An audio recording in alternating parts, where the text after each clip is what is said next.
Good evening. Good evening, everyone. Hello. Thank you so much and welcome. We are very happy to have you all with us for the launch event of this campaign. Naturally, as any rainy day in Brussels, we are running with a bit of delay and some of our guests will come in a few minutes, but we need to start, otherwise we will miss the best part of the session, which is the cocktail reception at the end. So, first of all, we are very happy to see a full room and to see that we drove you so numerously to this event. When you have a full room in Brussels, it means one of three things: either a major interest for the topic, a networking opportunity, or that there is free cocktail. The good thing is we have all of three for you tonight. So thank you for being here. Just a pragmatic element before starting, as it's been communicated to you in the registration process. This event is on the record, so feel free to post, quote, and please use the hashtag WeDriveEU. The other question I want to ask you before starting the session is, how many of you have used today a car, a taxi, a bus, a delivery service? Please? Most of you. Most of you. That's the usual answer. Now, how many of you lately thought about the ecosystem that keeps all of these services, all of these vehicles moving?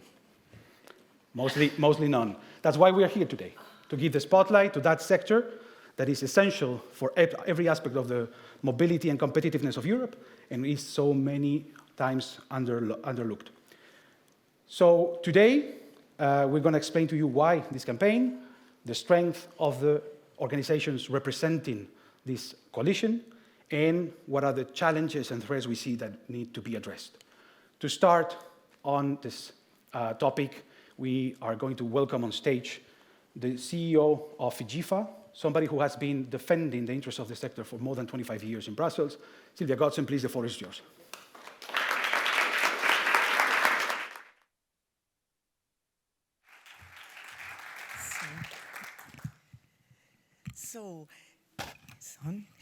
Dear guests, esteemed representatives of the European Commission, the European Parliament, member states, regions, numerous here today, dear colleagues and friends, it's a great pleasure to welcome you here today for this evening after work event.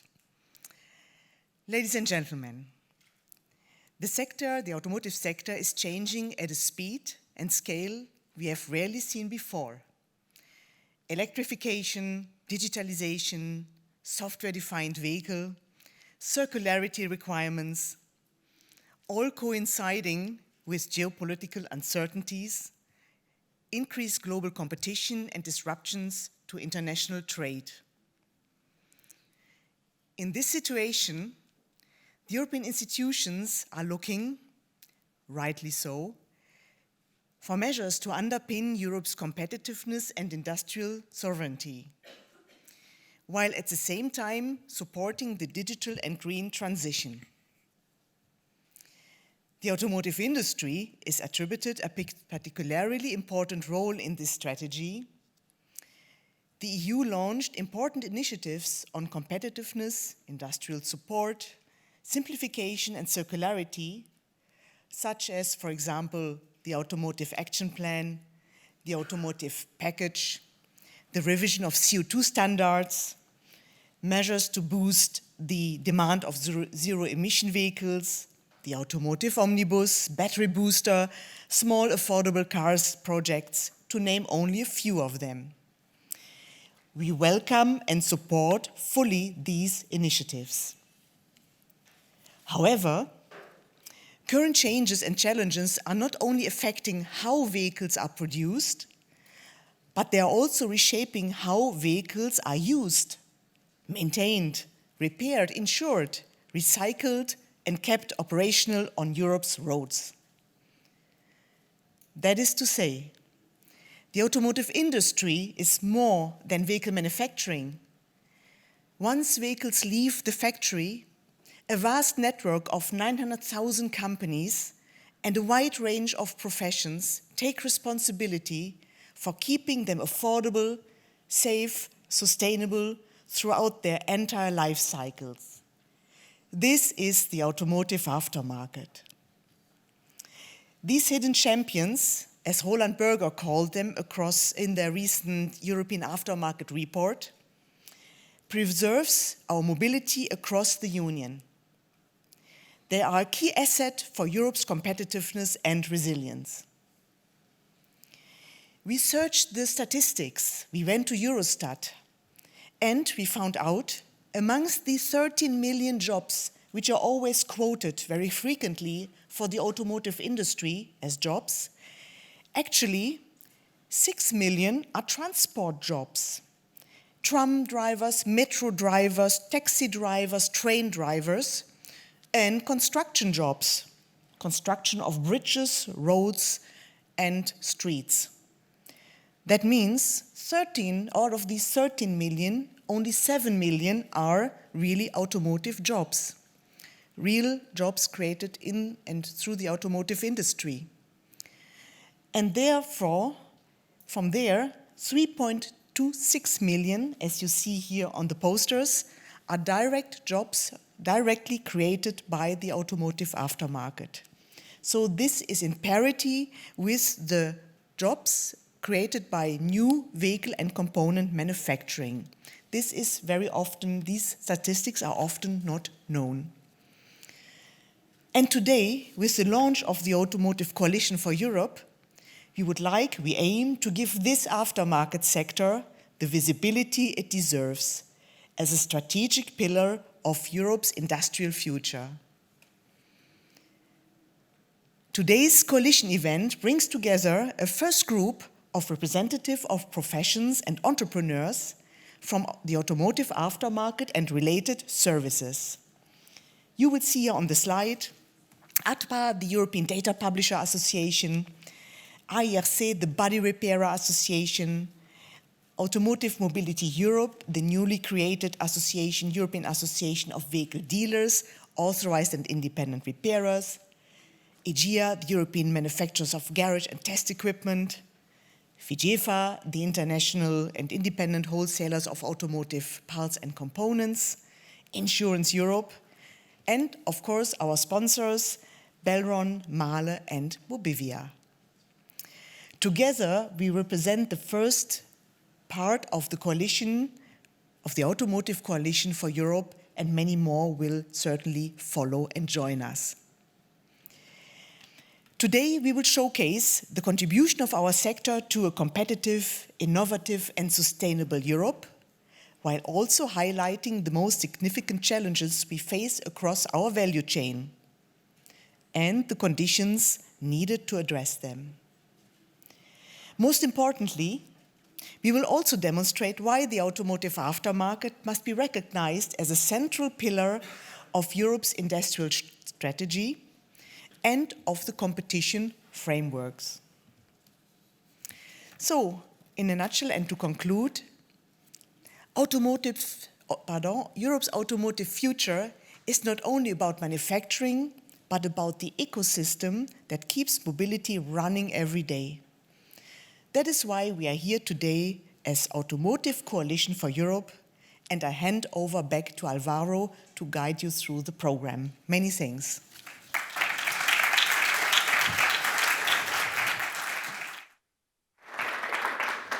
Thank you very much, Silvia.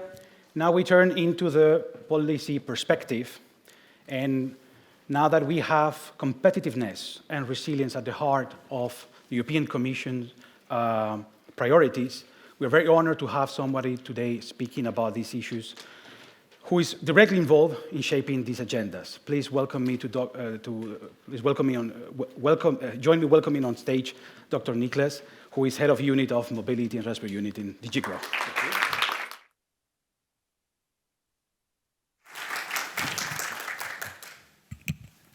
Thank you very much. Good evening, ladies and gentlemen. Indeed, competitiveness and resilience, and those are the core topics of the von der Leyen II Commission.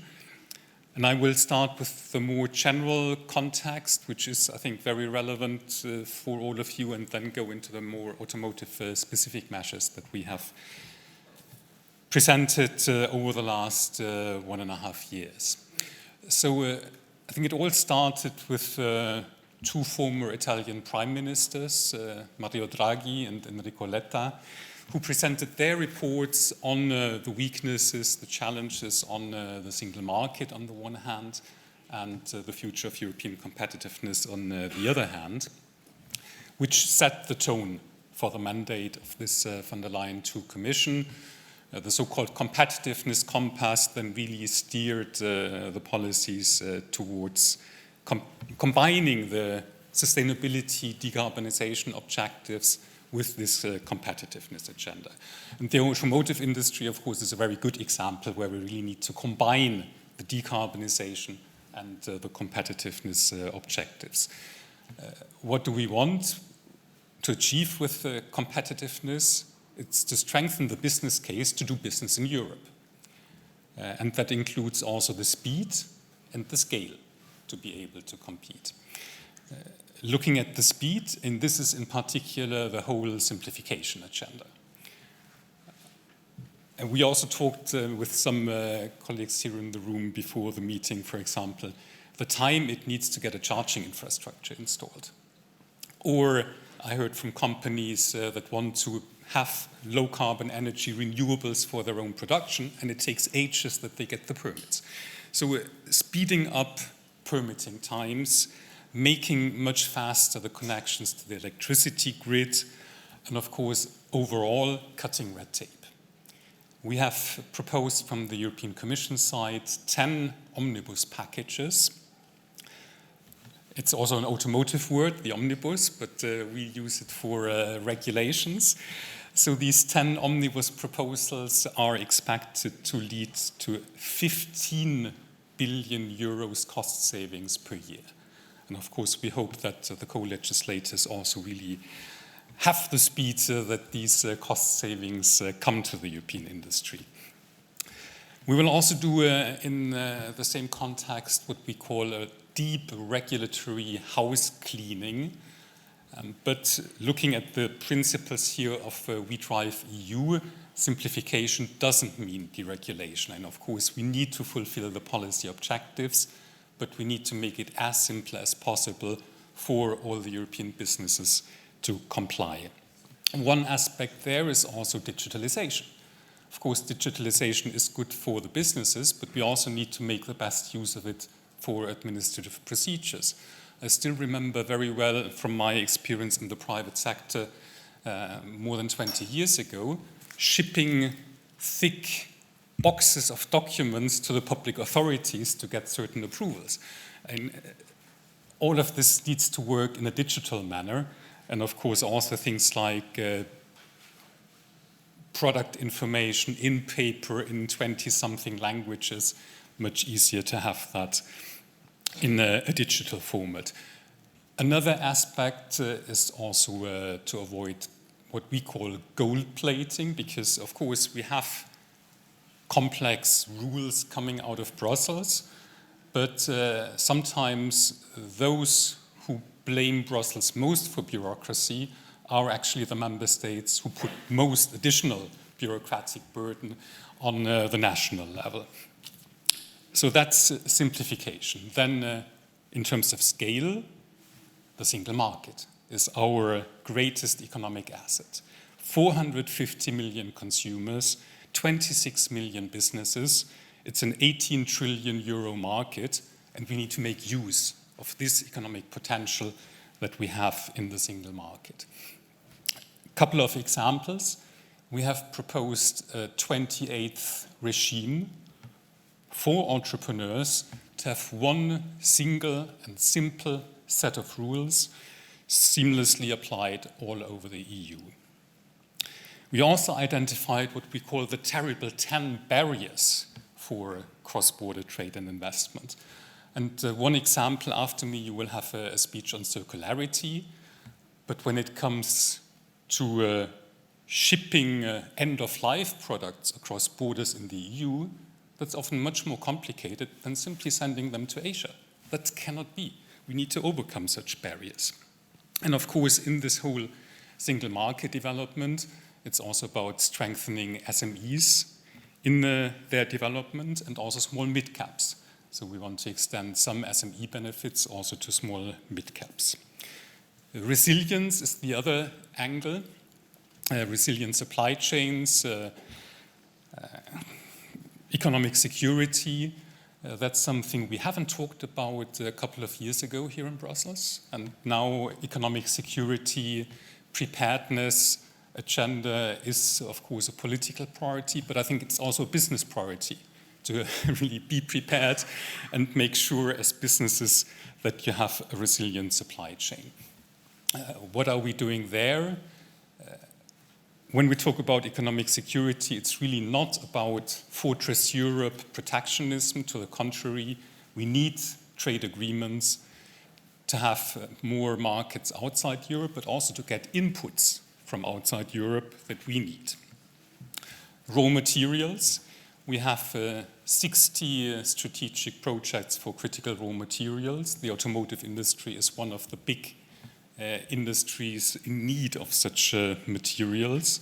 And just recently, we also proposed with the tax sovereignty package measures for chips, where the automotive industry was suffering a lot from the lack of chips produced in Europe. Or when it comes to cloud and AI, and also thinking about automated vehicles. Do we want them to send the data to a cloud outside Europe? Do we want them to be powered by AI created in dubious jurisdictions?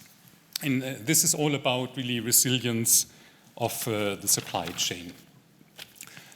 But what I also would see as part of the policies to foster resilience is investing in the people. We need the skills of the workforce to really be able to manage the new challenges. And talking about people, I would also say that we need public acceptance, because otherwise, if there is a public backlash to the green transition, to the digital transition, then we lose resilience completely. So those are the general policy priorities for the Commission. Looking now specifically at the automotive industry, actually Eurostat says 10 million jobs in the automotive industry. Previously, we used also the 13 million, but now officially it's 10 millions. But absolutely, the automotive aftermarket has a large share of the automotive employment. And therefore, our automotive policies really aim at supporting competitiveness and resilience of the whole automotive ecosystem. I admit that some car manufacturers have much more visibility, but we have this industrial ecosystem perspective. Now, the automotive package, what have we done there? Again, it's the same agenda, simplification. The automotive omnibus, very targeted measures to support the automotive industry. We estimate 700 million annual cost savings. That also allows the staff to innovate instead of doing administrative procedures. The CO2 standards, we maintain a clear target, investment certainty, where do we want to go? But we give the manufacturers flexibilities how to get there. And the resilience part, we build up the battery value chain in Europe, 1.8 billion support with the so-called battery booster. But it's also about strengthening the whole European automotive supply chain. And there you certainly have heard about the so-called Industrial Accelerator Act, where we include requirements of European content when public money is involved, public procurement or public finance, so that there is also a return from this public investment into the European economy.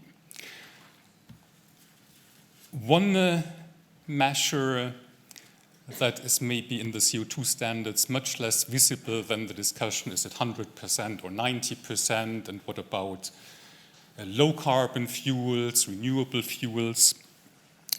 We have proposed that the car labeling is extended to second-hand cars.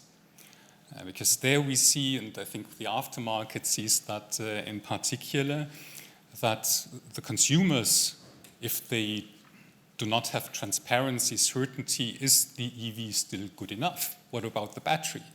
I don't want to replace my battery after buying a second-hand car. So there we propose that there is transparency for the consumer on the state of health of the battery in electric vehicles. And that brings me in a way to my final point. We want European businesses to be competitive and resilient, and we want European businesses to deliver what the consumers want, which is safe, sustainable, and affordable vehicles. And I think the automotive aftermarket has an important role there, not only to drive the resilience and the competitiveness of the whole automotive ecosystem, but also to deliver to the consumers safe and sustainable and, in the end, affordable vehicles. And we will support with the regulatory framework that there are no obstacles, and competition colleagues will certainly also do their part, but a level playing field is ensured for the independent automotive aftermarket. Thank you very much, and look, have a good continuation of the event.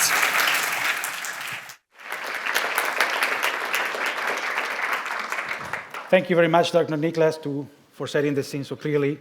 Dr. Niklas knows very well the contribution of the aftermarket already, but for all of those here present that don't necessarily know, you will see that indeed the automotive aftermarket is contributing from day one for competitiveness, for resilience, for skills and entrepreneurship, not only in the big population centers, in every single corner of Europe, whether it's the last corner of Finland, whether it's ambulance, a paramedical, or even military vehicles, we are there. And of course, you can find more on the website, but also about sustainable and affordable mobility. Now we're going to move from policy design to the legislative perspective. And our next speaker is closely involved in designing and passing on these regulations that affect the circularity and the future of our vehicles. Now it is our honor to welcome on stage a member of the European Parliament, Paulius Sodergas, who is from the EPP group and recently was the rapporteur in the Parliament for the end-of-life vehicle regulation. Mr. Paulius, thank you very much.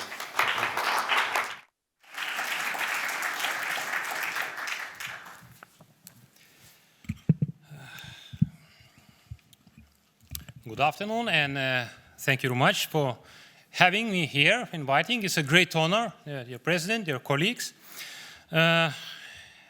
In the upcoming Strasbourg plenary session of the European Parliament, we are going to vote, and hopefully positively, for a new regulation that was mentioned on circularity requirements for vehicle design and on management of end-of-life vehicles, of which, coincidentally, I'm a co-rapporteur. So I will mostly concentrate on this regulation.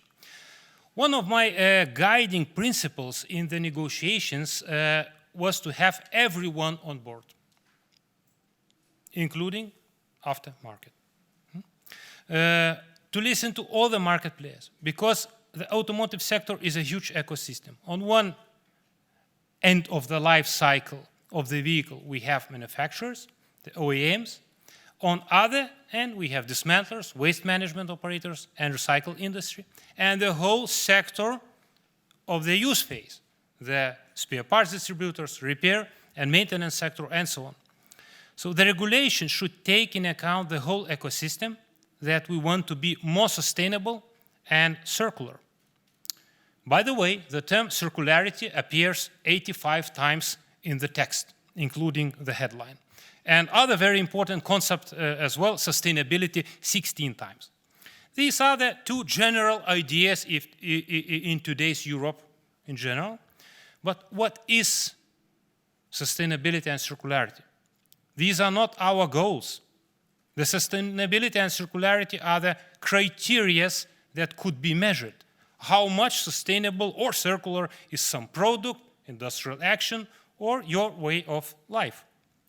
But what are the main goals that we, as European Union, want to achieve? First, and the most important, of course, is to save our planet. For us, for our children, and upcoming generations, to preserve Earth a safe, healthy, and at least livable place to live. We Europeans are front runners in this challenge. We are a good example for other countries and continents. That's great. But if we are no longer a strong global player, no one will care and no one will follow. The import from other countries, not necessarily of the same environmental standards, will flood our markets, and we will end up not very green ourselves. We will not strike the deal, and this should be a deal between all the continents. So we should save Europe first. Are we on the right track? We chose to be electric. I agree. But did we choose to be made in China electric? The European automotive industry has long held a strong place in the global economy. But the competitive environment is changing fast. European vehicle exports have fallen from 7.45 million vehicles in 2017 to 5.4 million in 2024, a decline of about almost 30% in 7 years. That's a huge decline. At the same time, Chinese car makers are gaining a ground in Europe's electric vehicle market, with their share rising from 5% in 2015 to almost 15% in 2023, while the share of European car makers in the European EV market fell from 80% to 60%. Market share and sales of European brands in China are also declining because of aggressive price competition and a rapid shift from internal combustion engine vehicles to battery electric vehicles. That has left many EU automakers struggling to keep pace. The winner of EV sales globally is a Chinese BYD. Letters representing English, hence international abbreviation, build your dreams.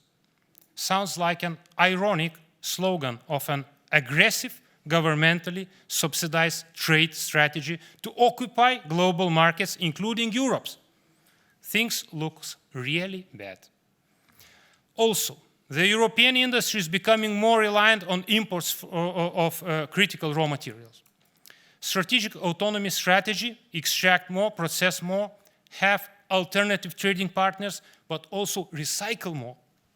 We need to strengthen our circular economy rules, especially for end-of-life vehicles. The current requirements in Union law on waste management result in a suboptimal recovery of resources from ELVs, and there is a high potential to increase the quantity and quality of parts, components, and materials to be repaired, reused, remanufactured, refurbished, retrofitted, or recycled from vehicles during the use phase and from ELVs. The new regulation will boost circularity. How? There are general reuse, recycle, and recovery targets. Member states shall adopt the necessary measures to ensure that the producers or producer responsibility organizations achieve that the following targets are met by the waste management operators. The reuse and recovery shall be a minimum of 95% by average weight per vehicle, and the reuse and recycling shall be a minimum of 85% by average weight per vehicle. All that excluding batteries, but still quite high ambition, and question is how this will be achieved. What incentives or penalties will be applied to force the market to achieve these targets? I would like to start not from the beginning of the life cycle of the vehicle, but from the end of life. We imply a lot of measures from better ELV treatment to better definition what and when it is an ELV. But here is what really matters, in my opinion. The regulation defines the obligations to better collect the ELVs. Producers shall ensure that all vehicles that they have made available on the market are collected when become ELV. To this end, the producers or producer responsibility organization shall set up collection systems, including collection points. The vehicle owner of a vehicle that becomes an ELV shall deliver it to an authorized treatment facility or to a collection point without undue delay. And so on. There are measures, incentives, or deterrent measures to promote this process. But one of the most effective measures to boost circularity will be a mandatory removal principle. We implied such measures as authorized treatment facilities shall ensure that the parts and components listed in Part C of Annex 7 are removed from an ELV prior to shredding. These mentioned parts with a reuse, remanufacturing, or refurbishment potential shall be removed in a non-destructive manner. It shall not be obligatory to remove relevant parts and components if an authorized treatment facility demonstrates that post-shredded technologies separate materials from parts and components designated in relevant annex as efficiently as manual dismantling process and that the criteria are met. All parts and components that have been removed from an ELV shall be assessed to determine whether they are fit for reuse, remanufacturing, or refurbishment, recycling, or other treatment operations. Here are some examples of mandatory removal parts and components: electric vehicle batteries, e-drive motors, engine blocks, gearboxes, at least 70% of total glass in the vehicle, rims, tires, etc. There's a question, who will pay for all the improved ELV collection and treatment? The principle of extended producer responsibility is introduced. It says, producers shall have extended producer responsibility for vehicles that they make available on the market. The financial contributions paid by the producer shall cover the costs of the collection and transport of ELVs and the costs of the treatment of ELVs that are necessary to meet the requirements, taking into account the revenues of waste management operators linked to the sales of used spare parts and used spare components or of secondary raw materials recovered from such parts, components, and materials. Other important obligation for manufacturers is the obligation to share information with the rest of the relevant market players. The regulation states manufacturers shall, for new vehicle types, provide waste management operators, publishers of technical information, and repair and maintenance operations unrestricted, standardized, and non-discriminatory access to the information listed in Annex 5, enabling access to safe removal and replacement. That, I hope, will help your sector very much. The manufacturer shall provide the information referred to in the first subparagraph free of charge. Another strong measure that was really a hot topic in the trilateral negotiations is a minimum recycled content in the vehicles. This is an additional burden for manufacturers, but direct help for recycling industry. The Commission started, I was surprised, but with plastic targets. Okay, it's also maybe a critical raw material in Europe. The regulation defines the plastic contained in each new vehicle type 6 years after entering into force shall contain a minimum of 15% of plastic recycled, and after 10 years shall contain a minimum of 25% of plastic recycled. At least 20% of this target shall be achieved by including plastics recycled from end-of-life vehicles or from parts and components removed from vehicles during the use phase. 2 years after entry into force, the Commission shall assess the feasibility of establishing a requirement of the minimum share of recycled steel and aluminum.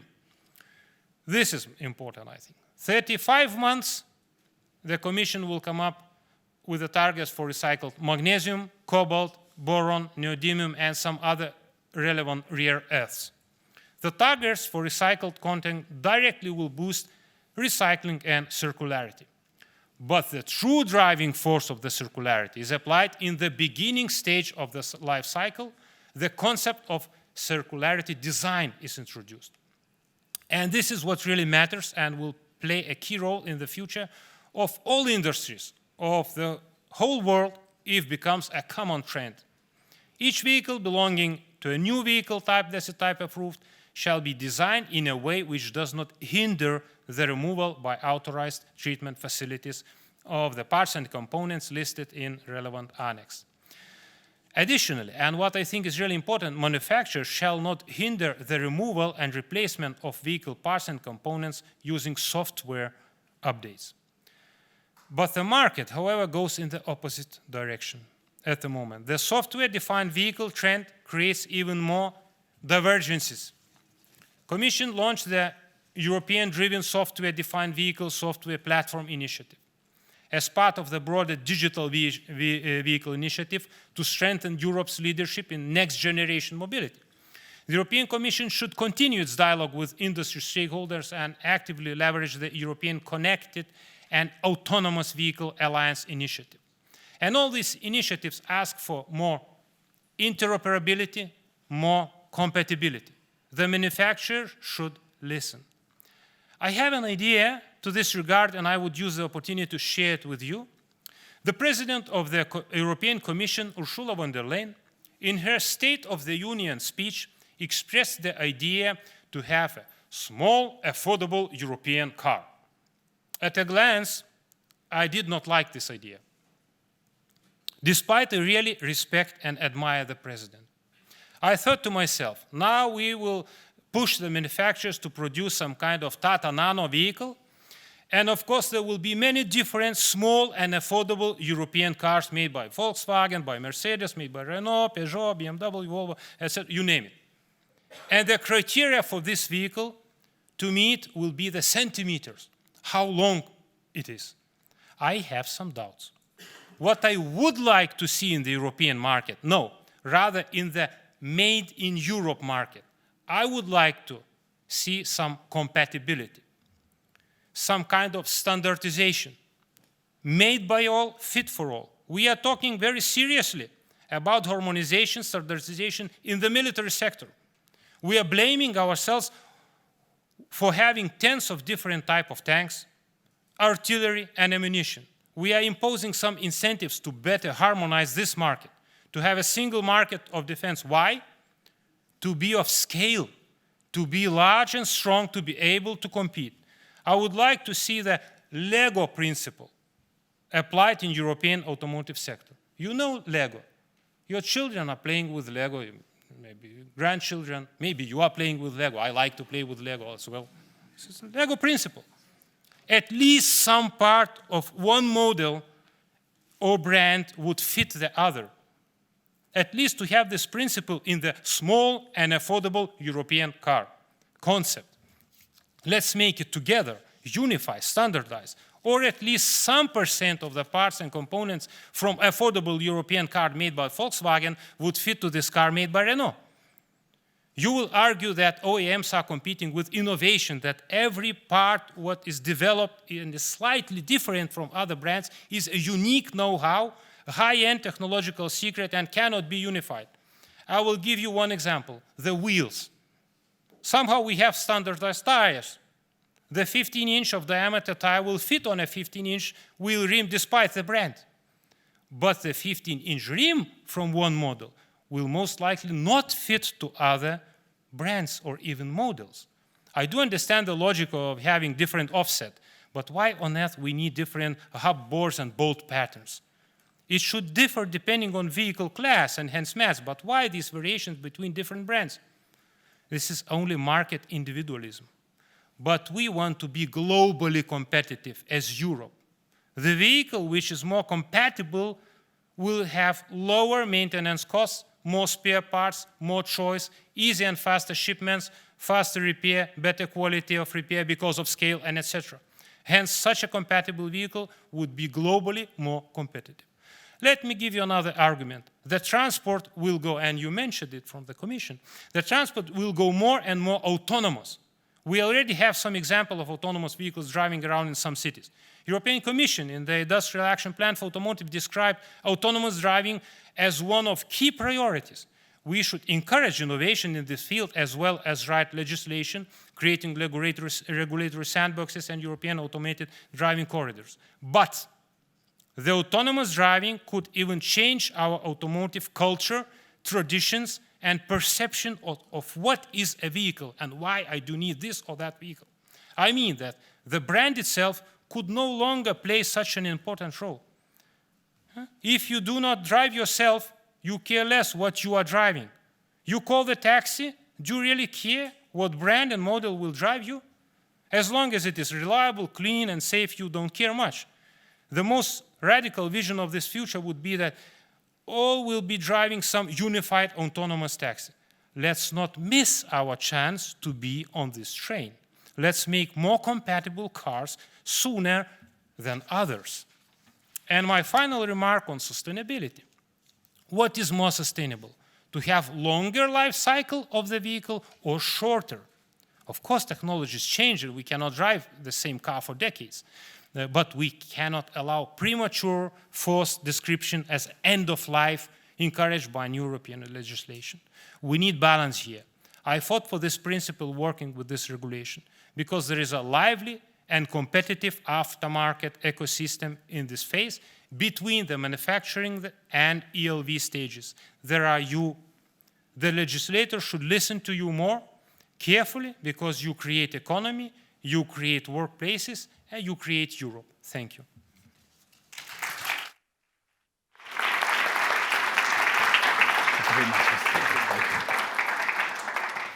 Thank you very much, Mr. Sodergast, for such a comprehensive overview of the European industry situation, circularity practices that could benefit all, and also how to make innovation and made in Europe vehicles of the future. My personal note on one of your comments is, recycle or not, let's please avoid plastic on cars. It's everywhere. It's a nasty, ugly thing in every modern model. And most of us, petrol heads, would rather drive a 30-year-old car with a nice interior than this new plastic, full of plastic car. So let's ban plastic all along. Personal remark. Now, we are going to now go into the bigger picture. We're going to watch a little video that is going to explain to you what the We Drive EU campaign is and why now. We can play and we discuss afterwards. Every journey starts long before the engine turns. Europe's mobility and competitiveness don't just happen. They're driven by people, skills, and innovation. The multi-brand Automotive Aftermarket is part of that collective engine, maintaining, enabling, and sustaining Europe's movement every single day. You drive the cars. We drive Europe's mobility, economy, and autonomy. And today, Europe's most widespread automotive network is coming together. A coalition ready to strengthen Europe's competitiveness, to secure affordable consumer choice, and power entrepreneurship and innovation. This is We Drive EU.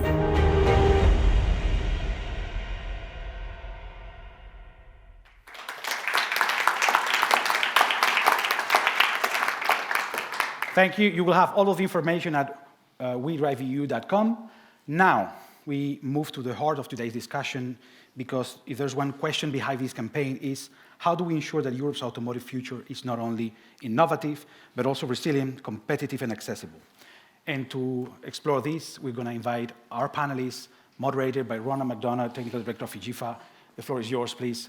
All the speakers, please join on stage. We have, thank you.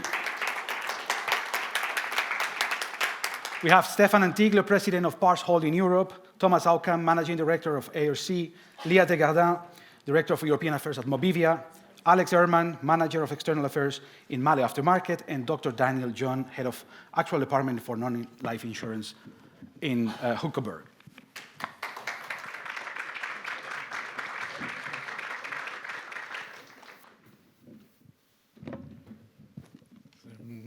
Not sure where to stand. Hang on, maybe I'll go here so I can see everybody. Good afternoon, everybody. On this panel, maybe I'd like to start by asking each of you to explain your role in the aftermarket value chain and where you drive the EU. Maybe, Leah, if I can start with you, maybe could you briefly introduce Mobivia, and then, like Dr. Nicholas talked about resilience, could you explain maybe, particularly in the context of the current geopolitical instability and disruption, the role the independent aftermarket, or the aftermarket, contributes to European resilience, and what the challenges you face around that are? Yeah, so hello everyone, I'm Leah Desgardins from Mobivia. So we are the European leader in the automotive aftermarket industry with Noroto, Midas, Carter Cash and ATU. I'm just sorry because my notes are are not available. So maybe you can you can ask the following question to the other participants, so I can try to find my notes. Oh, of course, yes. Sorry. Sorry. Maybe I'll move straight to Stefan. So, like you lead Parts Holding Europe. Maybe could you explain what Parts Holding Europe is and maybe the role you play in supporting companies like Mobivia? Yes, so with pleasure.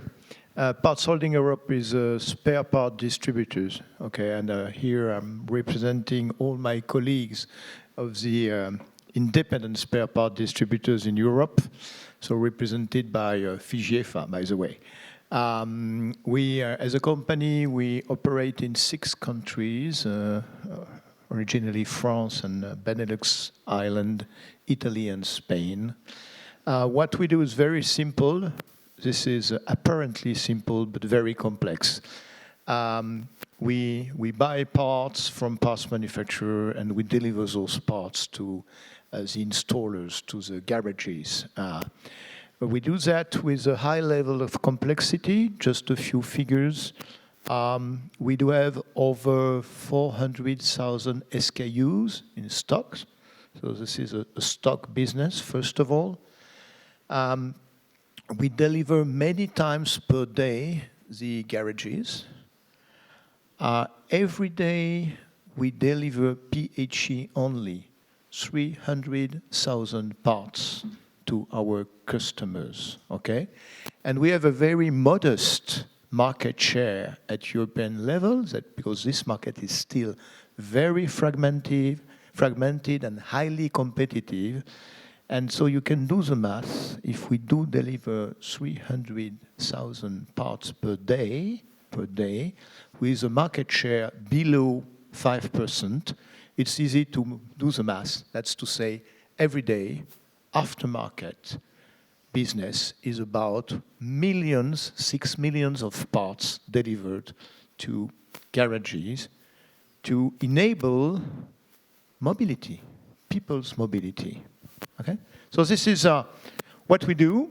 Why so many parts? Because, well, we have to cover years of innovation, of new cars, new makes, new models. And in total, we estimate we provide parts for more than 47,000 models and versions. So this is a huge business with a high level of complexity, okay? And you can see here on the screen to make sure that these parts are available for the installer and for the consumer, okay? We have an incredibly high capillary and dense network. So this is not a network of repair points. This is a network of stocking points from which, on 2 countries, just an example, from which we deliver the installers, okay? But this is really necessary to make sure that, well, your car, you will get it back in the afternoon with everything fixed. This is very important.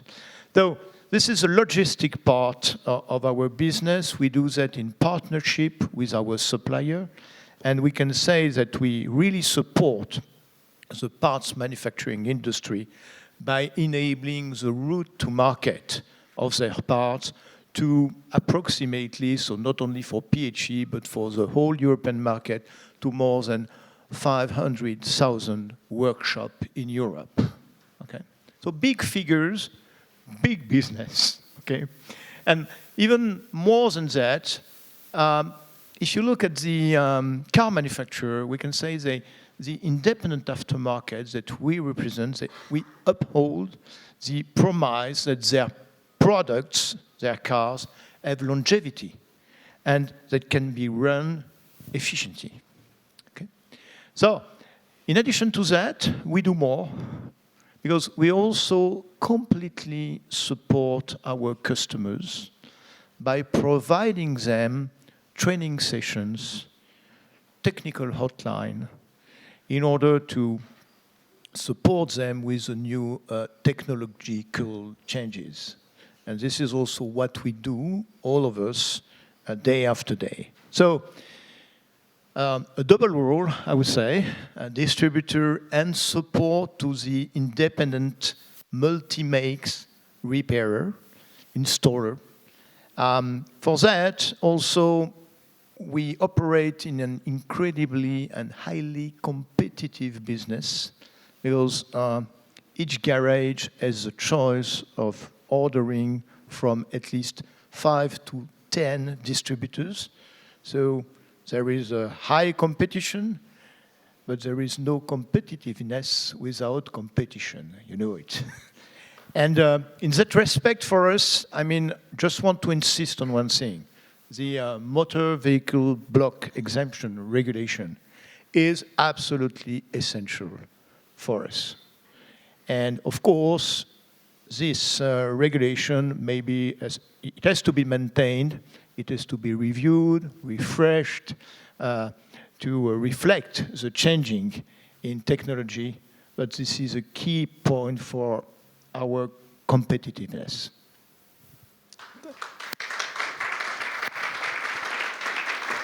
Thanks, Stefan. And maybe all of those deliveries are going to workshops. Leah, Yep. You're representing the workshops. Yes. Could you maybe explain how that contributes, particularly as Mark talked about, the importance of resilience in Europe, how you support that? Okay, thank you. I represent today the independent repairers in Europe, and with the voice of Mobivia. So as I said, we are a car workshops company with Neuauto, Midas, Auto5 and ATU in Germany. So we have 20 car workshops in Europe. But as repairer, we are the essential activity that keep Europe moving with our competitors. The independent aftermarket contributes daily to the smooth operation and competitiveness of several key industries, depending on road transport, as you have seen on the video. So during the COVID lockdown, we were authorized to stay open. So you see that our activity is really vital, and thanks to our partners, we can do it. So our independent aftermarket sector is resilient, and I will share with you some key figures. Our parts and labor market in the EU is worth 2,036 billion euro annually. Authorized and independent repairers represent 1.4 million jobs and over 500 service points. And as independent repairers, we represent 80% of all these repairers and service points in Europe. So yeah, without independent aftermarket, Europe road-based mobility would not work. So our network is very dense. We see that every motorist is less than 7 minutes away from a repair shop, and this proximity secures local employment and is key for Europe resilience. Then I would like to speak about our double challenge. In fact, as repairer, we are at the center of the mobility transition. So on the first hand, we have to repair and maintain the existing fleet. So a fleet that is aging. We have 285 million cars in Europe, and the average age is 12.3 years. So our expertise is essential to manage this huge fleet. But on the second hand, we also have to assure that the repairability and the accessibility of new vehicles tomorrow. So we are dealing with both challenges every day. So we lead the green transition for the existing cars. EU often focus on new sales, but 80% of the CO2 emission of the cars come from cars already on the road. That's why we do eco-maintenance. Eco-maintenance, it cuts CO2 emission from 10% by over 10%, and it also significantly reduces nitrogen oxides and particulates. So we have a real role in sustainability. And for the following fleet, we are also adapting, innovating. We are creating new skilled jobs for electrified vehicles, but also for EVs. And in our car center, in our R&D center, we do repair EV batteries, and we identified it as a key driver for our future. So this directly saves money for clients and support their purchasing power. It also supports the circular economy and the European sovereignty. So as independent repairer, we are more than a service. With our partner here, we are the foundation of mobility that is affordable, resilient, and sustainable for Europe. Thanks, Leah. Maybe moving to you, Thomas, because maybe could you explain, like, what is the role of a body shop within the ecosystem, and maybe what are the particularities of that you face in your business? So we as AIRC represent about 40,000 body repair shops in Germany. You said your company represents more the service sector, so if a crash really happens and you damage your car and you have an accident, your car must be repaired again. And these are the body repair shops that we represent. So there are about 40,000 of them. And it's not that these are old cars. From the very day you buy a car, you drive out of the dealership, and the car gets crashed or damaged or anyhow, it's our repair shop that recovers the vehicle and repairs it. And so it's very important that we have the information from very first day one of a new vehicle, but also the old cars. We need to have access to data from the OEM manufacturer, as many parts and more parts need to be registered on the platform of the vehicle manufacturer. That's still and probably will be, but we have to have that access. This is very essential. And we have to deal with new communication systems like advanced driver assistance systems. We have to deal with parts coding. We also have challenges with the high voltage battery. They are on the market. We noticed, and it will be more and more electric vehicles on the street. But there, the number of vehicle manufacturers is very little that offers repair concepts for these battery packages. And this is something, if you think that the value of an electric car, the highest value is probably the battery of the vehicle. And if you cannot repair it, you very soon get into the situation where a vehicle is a total loss if somehow the battery is involved. And this is a situation that must not be. We have to repair it, and that's also something that our body repair shops do. Thanks, and I think that's something we'll come back to later with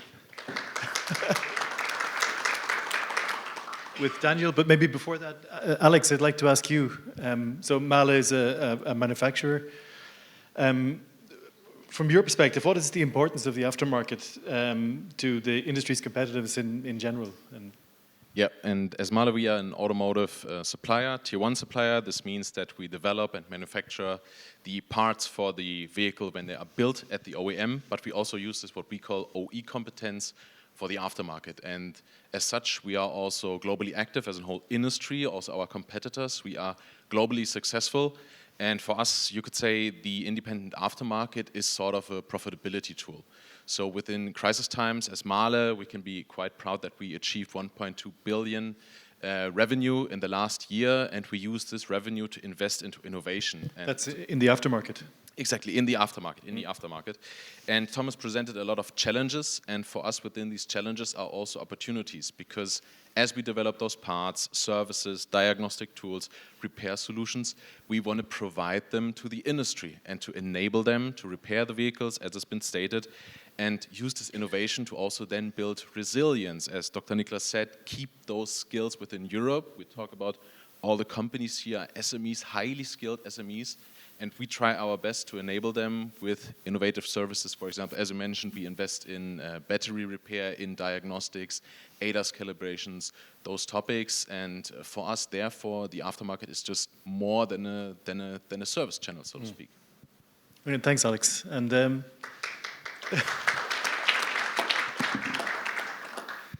maybe to come to you, Daniel, you're representing the insurance sector. I'd be interested to hear from your perspective the importance of the independent aftermarket and right to repair for you as an insurer. Yeah, so the role of insurance, of motor insurance, is very easy, I have to say. It's just to help people manage the consequences of traffic accidents. And so our mission is to restore mobility in the case of accidents, and of course that is important for the people, for society, for economy, and therefore for the competitiveness of the European Union.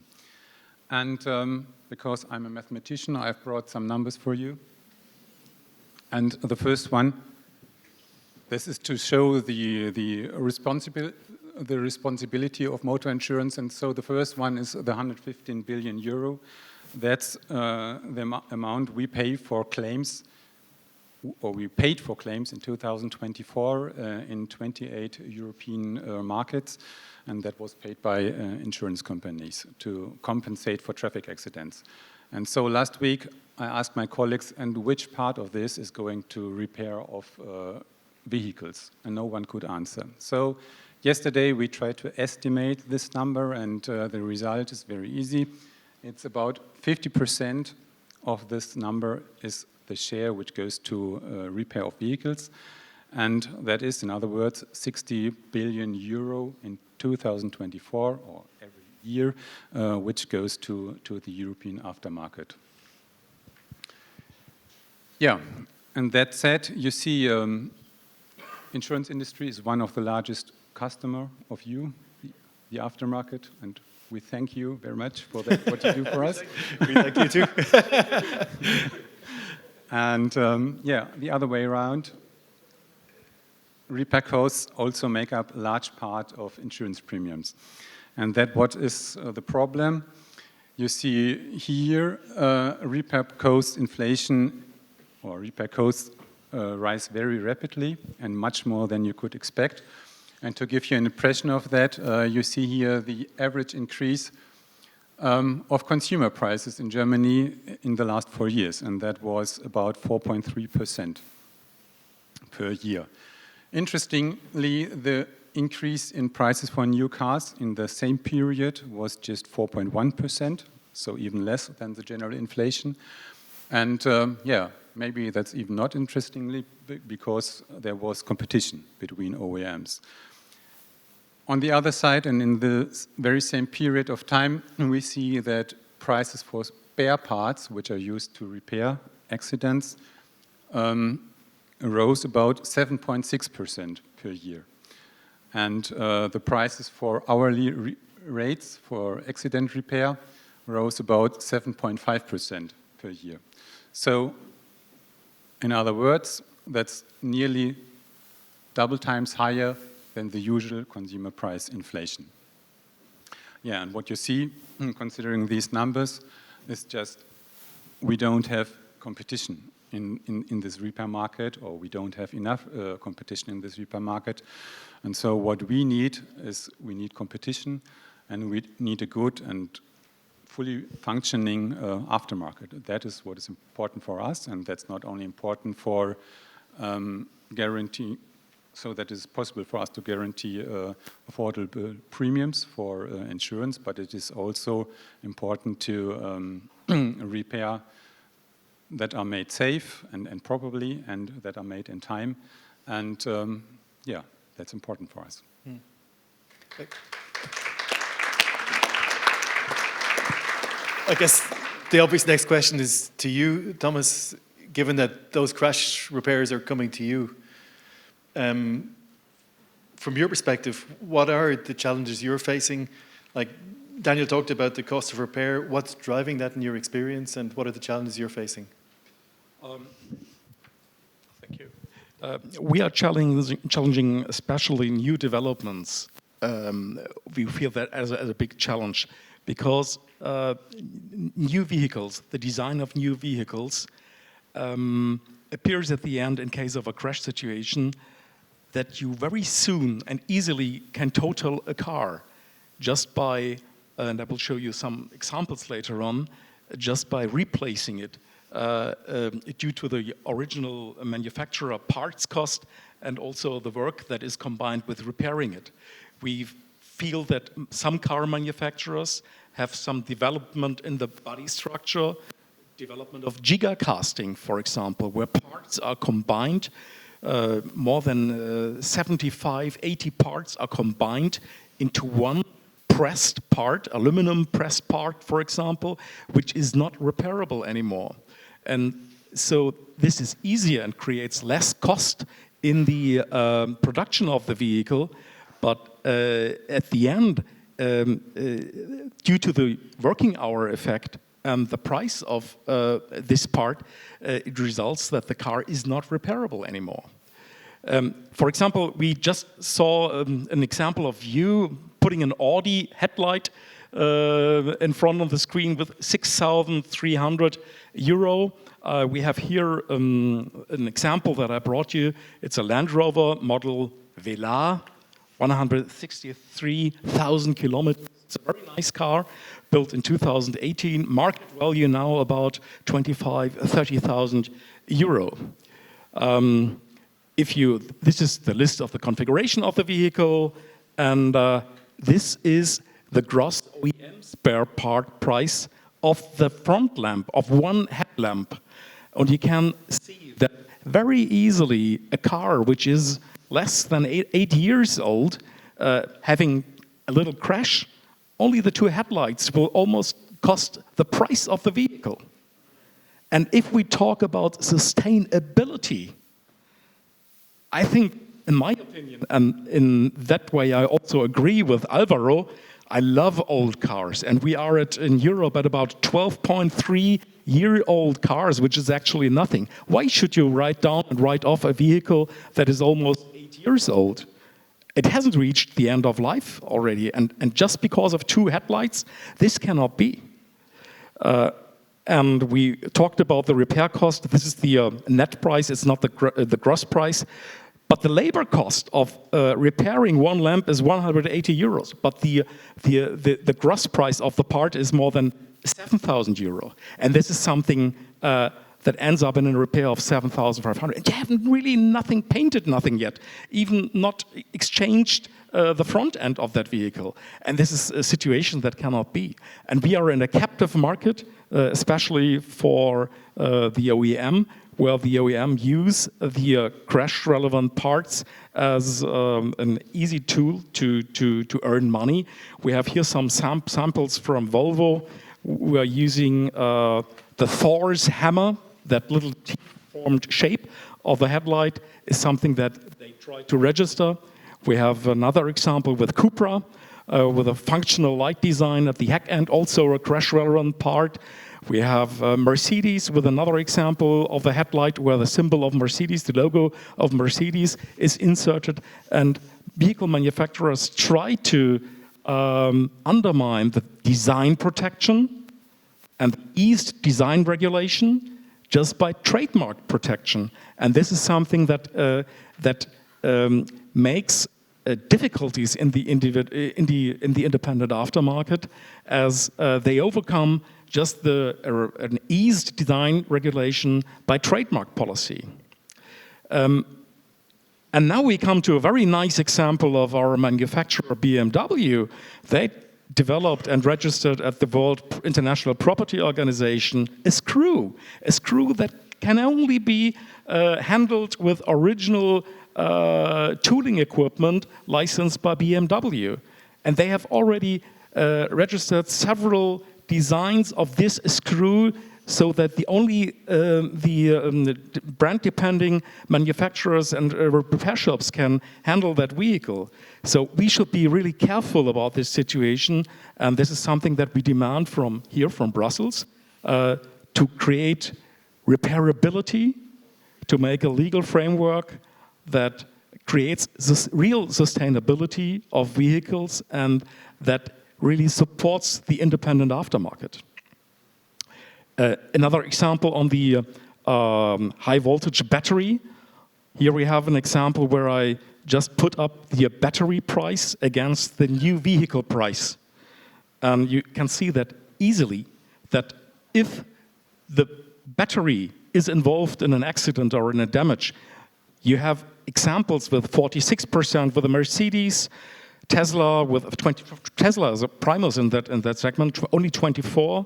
You have a Volvo with almost 40%, Volkswagen ID.7 with 43. But the one that is really outstanding, and this car doesn't exist on the market anymore, is an MG Marvel, where replacing the battery costs 91%. Only the hardware, not the service, nothing else, just the battery. And there are no battery repair concepts on this market for these vehicles. And this is a situation where we should be aware of. And I mentioned gigacasting, the example of putting together 70 individual parts into one part. And this also easily can end up in a total loss. I put here some example of a Tesla Model Y with a little damage in the back end of the vehicle.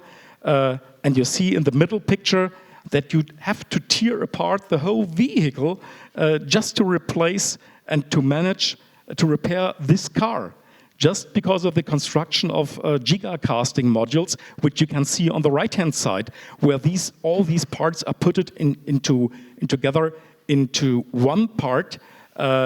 And also the working repair times given by the OEM are only 43 hours. You cannot repair a car like this in 43 hours doing such work. It ended up into 65 hours at the end. And these are only some examples and challenges that we are facing in our industry. That demands policy to create an environment for the independent aftermarket, especially looking at repairability. This is very important, as well as access to data.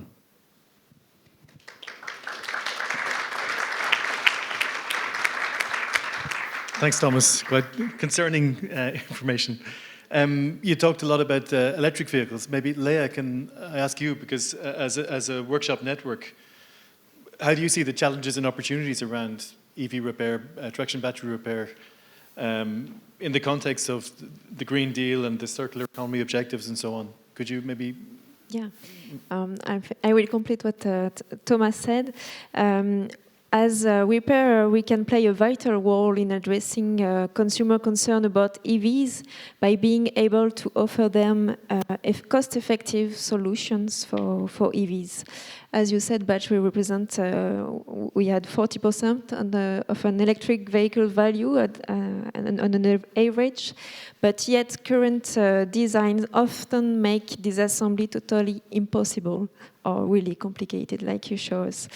And we are working on this. In our R&D Car Center, we recently saved 15,000 euros by simply fixing a disconnected cable inside the battery pack for a client that the OEM wanted to replace entirely for 20,000 euros.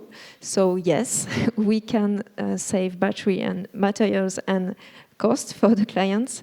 But to do that, we need clear rules that mandates eco-designed batteries and also a direct access to the battery spare parts.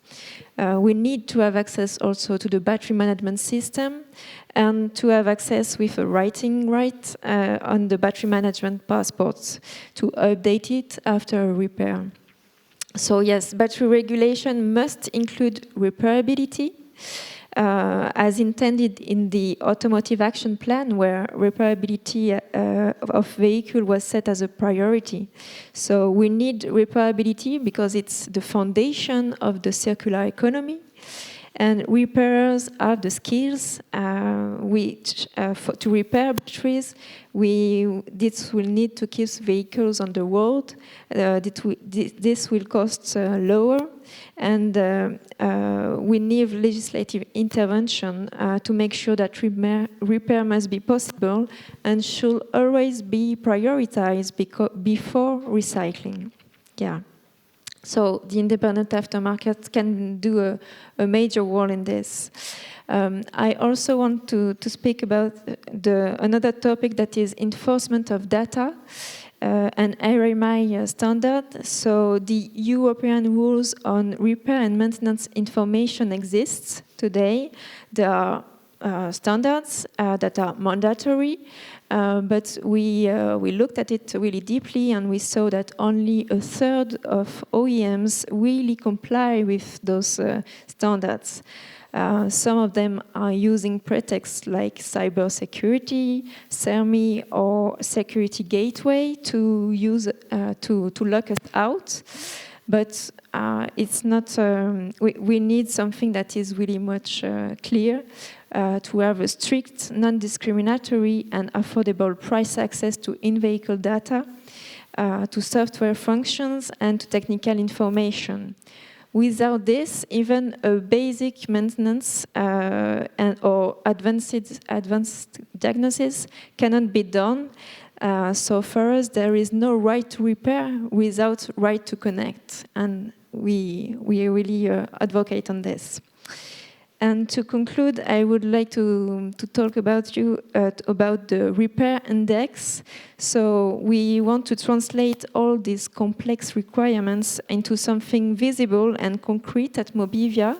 So with many stakeholders, we are advocating to create a repair index for cars.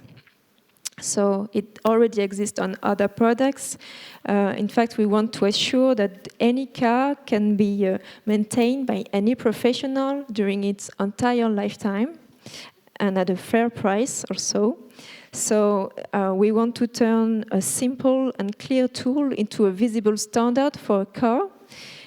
It will encourage the industry to move from theory to practice and also to take into consideration some simple criteria such as accessibility, disassembly, data access, spare part costs, and also safety. So yes, we are working on repair index, and we think that it's really a necessity for customer affordability, for sustainability, for local employment, and also for European sovereignty.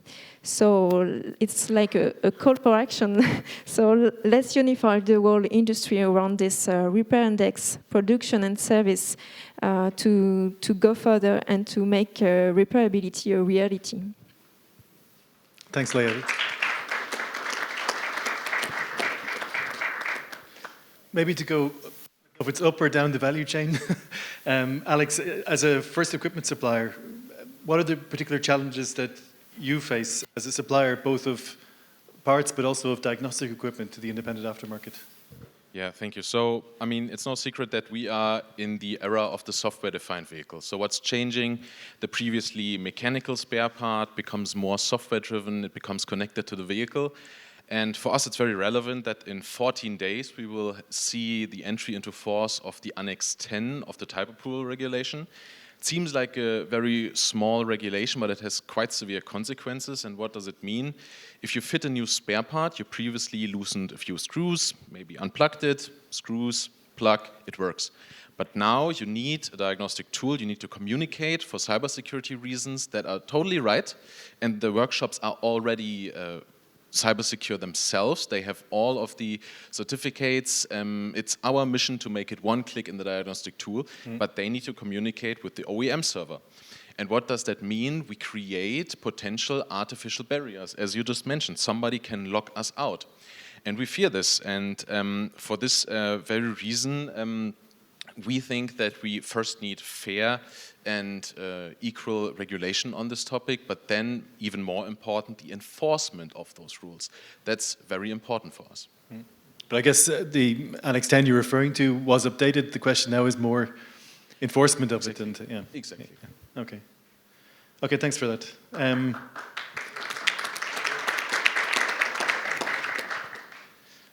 Maybe to go back to you, Daniel. As insurers, what do you need in order to deliver like the value you want to provide to mobility and society in general? Yeah, so I told you our role as motor insurance is to pay for claims, for accidents, but after all, that's not completely true. So our role is much more to organize and manage the repair process. And this is really key to keeping costs low. And for that, concretely, what do we want? So we want, first of all, we want to understand what has to be repaired and what is the best repair shop for that repair. We want to identify which spare parts are needed, and we also organize them for our garage networks. We calculate expected costs, and last but not least, we review the repair bills. And for us to be able to fulfill our steering role and to ensure repair cost affordability, it is important that, first of all, what we need is vehicles must be designed in a way that allows maintenance and repair throughout the whole lifetime of the vehicle. That's important. Secondly, repairs should not be limited to OEM workshops, but it's to ensure effective competition. It is important that also independent workshops are able to work on all vehicles. And that should not be undermined by more and more OEM specifications. That's what we see at the moment, more and more specifications. And that make repairs very difficult for independent workshops. And I think that's a point policymakers should have an eye on. Yeah. And third, spare parts must be available when they are needed, and they have to be available at reasonable prices. That's important for us. And this, once again, is only possible in a competitive market, and where we have different and independent suppliers. That's important for us. Yeah. And so one aspect is the design directive, which is a good first step, I think.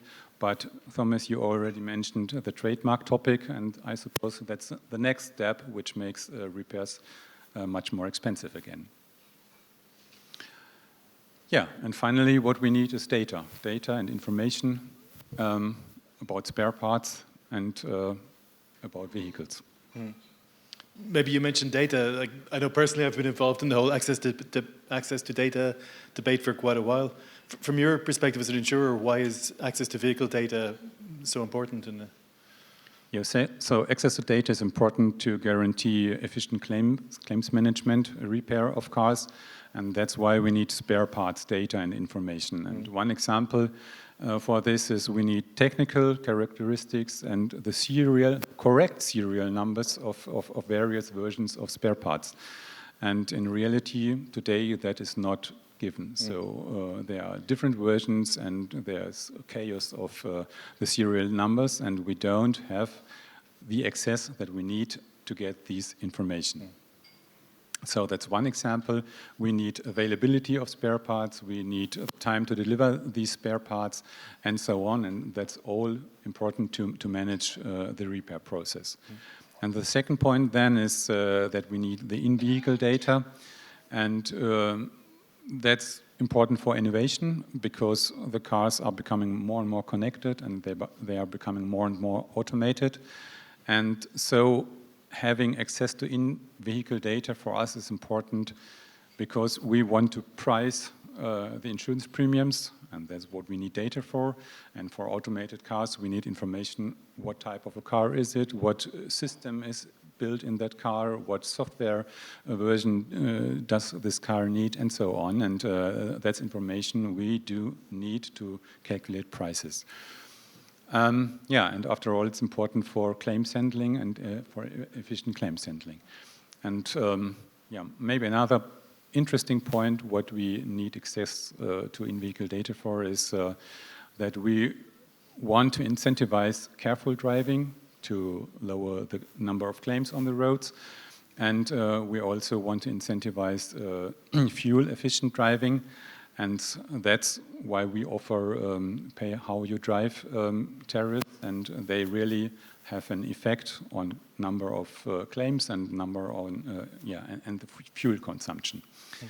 So I would say without active access to data, we don't have a real opportunity to innovation. And so I would also say European insurers are world leaders.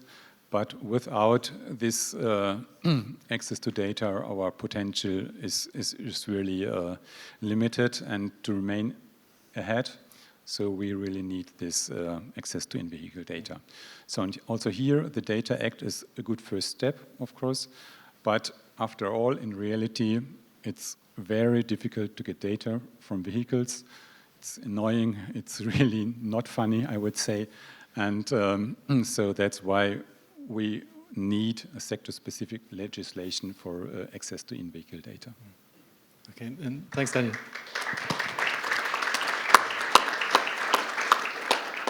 I was planning to ask you, Stefan, as well about digitalization and AI and so on, but I think the speech by Dr. Saudargas was very inspiring. And I wanted to ask you about the points he raised around extending the vehicle life cycle and promoting circularity in our industry. Like, how do you see the role of the independent aftermarket in that? And like, what's your experience as Parts Holding Europe?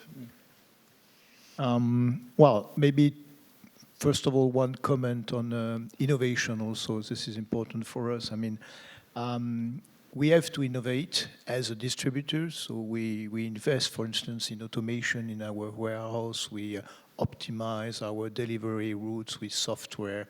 Of course, also, we deliver more and more with electric vehicle when possible and when we can invest in those new vehicles and so on. So we do our job.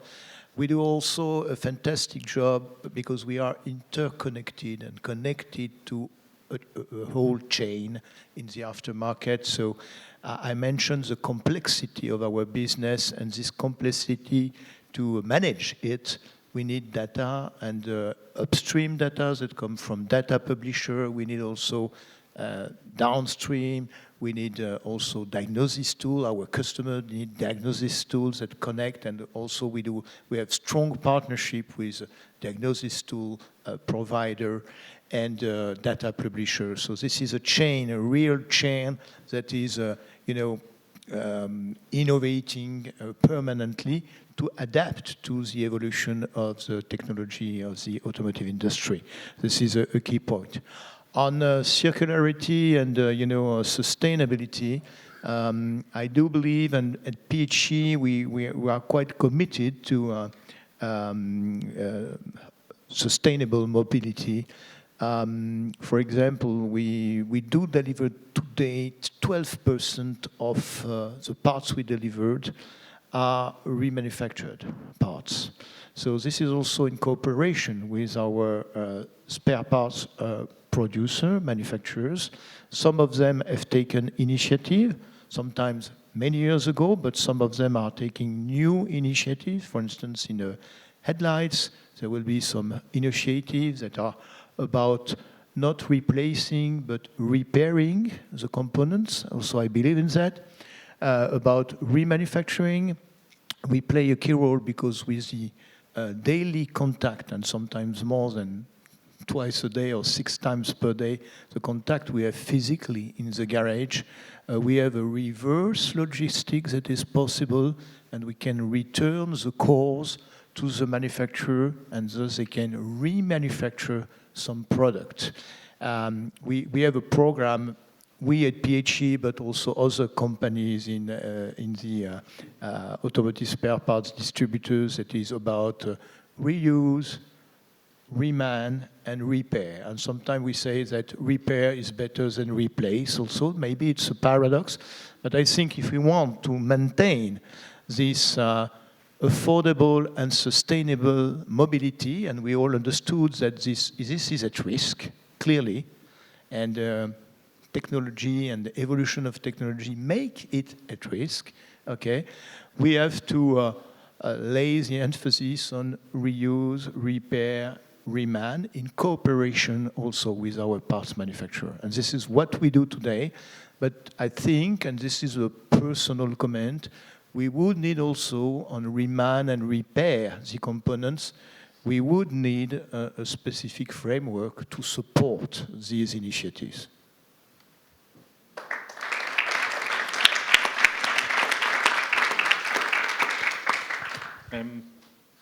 I was planning to open the floor to some questions, but I'm afraid we're a bit short in time, so I think we have drinks afterwards, so I think that'll be a perfect opportunity to raise any questions you may have with the panelists here. I'm sure they're all very happy to explain further their points. And in the meantime, I'd like to thank them for their time today and for the insights they provided, and you for listening. Thank you.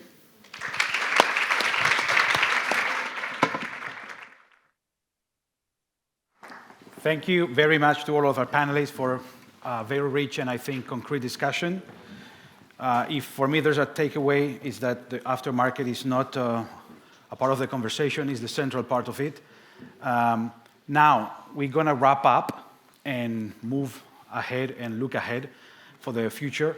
And for that, I am very glad to have with us another colleague from the aftermarket, Pierre Thibaudat, Director General of ATPA, which is the European Association representing the publishers of data and technical information that is absolutely critical to do the repair and maintenance of the vehicles. Please, Pierre, the floor is yours.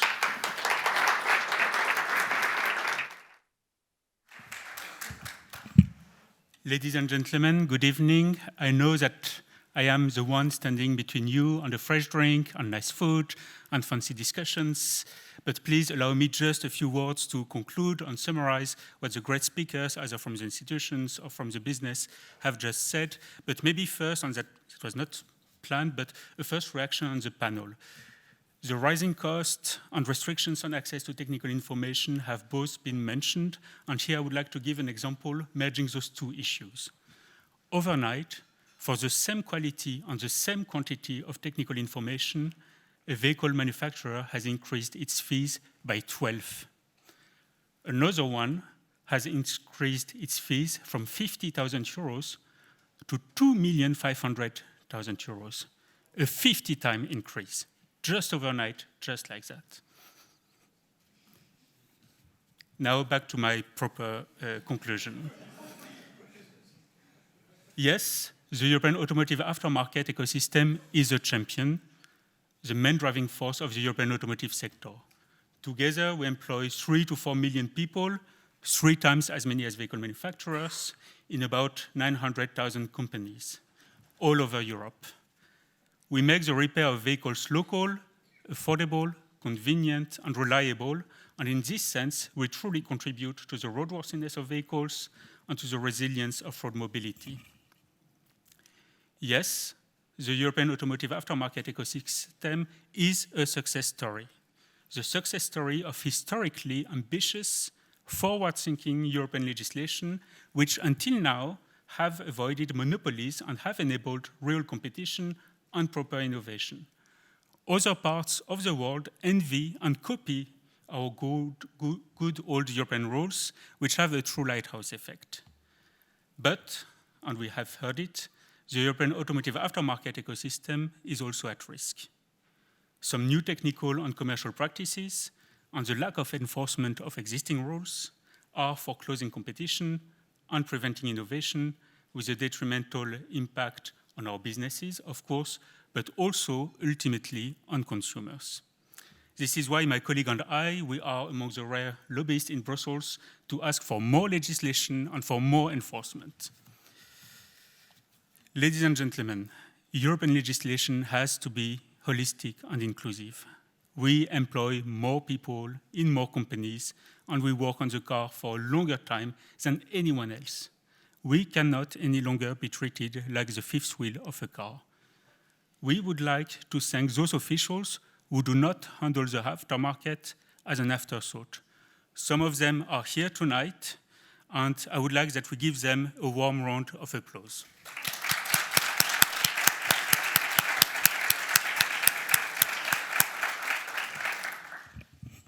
And here is my call to them. Please spread the gospel to your colleagues. This is particularly needed now. We see potential deregulation as a great risk, which would only harm competition, innovation, consumer choice, and consumer welfare. True simplification should be aligning and leveling up rules, embedding case law, and not about lowering ambition or reducing enforcement. This is essential to ensure the repairability, the upgradability, and the avoidance of premature obsolescence of vehicles. The adoption of new rules, the deployment of new technologies should not prevent the repair and maintenance of vehicles over their lifetime. The financial cost and the environmental footprint of new vehicles are simply too high to replace them every 2 to 5 years. With the rise of connected vehicles, access to in-vehicle data, functions, and resources is truly an essential item to develop and to deploy multi-brand solutions. It has been demonstrated multiple times over the last decade, and we believe that it is high time to act and to liberate the power of data, to enable innovative data-driven services, and to turn digital challenges into digital opportunities. Finally, people. We have mentioned it. We employ 3 to 4 million Europeans who keep communities moving every day. As decarbonization and digitalisation transform our industry, we must put them at the heart of cohesion policies and funding programs and invest in their upskilling and their reskilling. Ladies and gentlemen, we hope in this room that the European Union will remain the leading champion for competitive and innovative road mobility. We are not short of ideas. We are short of a legal regime which is fully up to date with current and upcoming trends. Esteemed members of the European institutions, our ecosystem wants to support you in your normative power. We do not believe that the market can resolve by itself structural and fundamental imbalances, and this is why, and this is where you as legislator should step in. Anyone depending on road mobility, be it individuals, businesses, or public authorities alike, would thank you for this. So please stay with us, discuss it over the now almost open buffet. Thank you.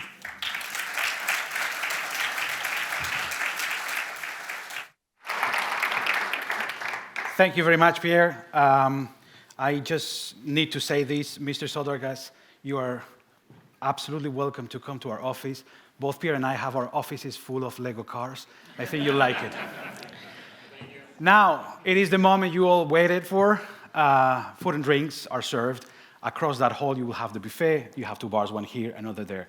Before you go to that element, on your chairs, you have a declaration of principles, 6 basic points, 6 gears of the car, manuals, of course.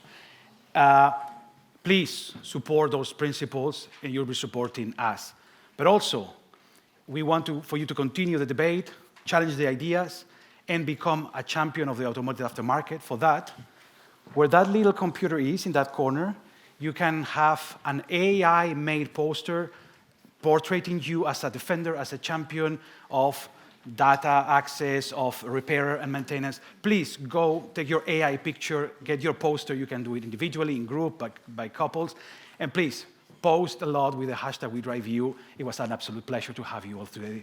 Please, we drive you to more events like this in the future. Thank you very much.